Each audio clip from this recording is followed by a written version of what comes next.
صلی اللہ علیہ وسلم ایک دن حضرت عائشہ رضی اللہ تعالی عنہ کے پاس آئے۔ اس وقت ایک عورت حضرت عائشہ رضی اللہ تعالی عنہ کے پاس بیٹھی تھی۔ آپ صلی اللہ علیہ وسلم نے دریافت کیا، یہ کون ہے؟ عرض کیا، فلاں عورت، اور اس کی نماز کے اشتیاق اور پابندی کا ذکر کیا۔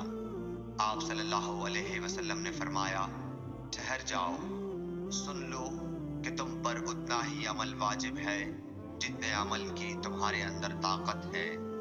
اللہ کی قسم، ثواب دینے سے اللہ نہیں اکتاتا، مگر تم عمل کرتے کرتے اکتا جاؤ گے، اور اللہ کو دین کا وہی عمل زیادہ پسند ہے جس کی ہمیشہ پابندی کی جا سکے، اور انسان بغیر اکتائے اسے انجام دے۔ صحیح بخاری، حدیث نمبر 43۔